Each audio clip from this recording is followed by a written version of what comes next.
राज्यस्तरीय बॉक्सिंग स्पर्धेसाठी श्लोक पोपट खोत यांची निवड। जिल्हास्तरीय स्पर्धेत सुवर्णपदक पटकावल्याने कोगनोळीत जल्लोष।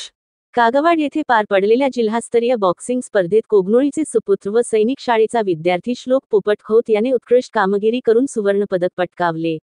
या उल्लेखनीय यशाच्या जोरावर त्याची राज्यस्तरीय स्पर्धेसाठी निवड झाली असून कोगनोळी गावासह परिसरात आनंदाचे व अभिमानाचे वातावरण निर्माण झाले आहे। स्पर्धेच्या सुरुवातीपासूनच श्लोकने दमदार कामगिरी करत प्रतिस्पर्ध्यांना प्रभावी खेळीने पराभूत केले। अंतिम फेरीतही त्याने कौशल्यपूर्ण बॉक्सिंग करत सुवर्णपदकावर आपले नाव कोरले। यशस्वी निवडीमुळे कोगनोळीतील युवकांना प्रेरणादायी दिशा मिळाली आहे। या विजयानंतर कोगनोळीच्या माळी गल्लीतील ग्रामस्थांनी श्लोकचा भव्य सत्कार करून त्याला पुढील वाटचालीसाठी शुभेच्छा दिल्या। यावेळी ग्रामपंचायत अध्यक्षा अक्काताई खोत यांच्या हस्ते श्लोकला मानचिन्ह प्रदान करण्यात आले।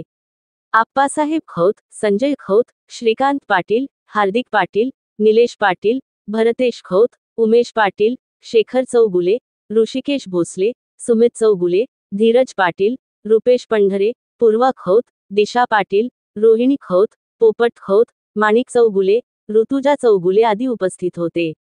गावातीलच नाही तर जिल्ह्यातील खेळाडूंना श्लोक प्रेरणादायी ठरेल। चिकाटी, मेहनत आणि शिस्त यांच्या जोरावर त्याने मिळवलेले यश निश्चितच राज्यस्तरीय पातळीवर अधिक मोठे यश मिळवून देईल, असे अरविंद पाटील यांनी मनोगत व्यक्त केले। श्लोक पोपट खोत याच्या या यशाबद्दल संपूर्ण गावातून अभिनंदनाचा वर्षाव होत असून राज्यस्तरीय स्पर्धेतही तो सुवर्णपदक पटकावेल, असा ठाम विश्वास व्यक्त होत आहे।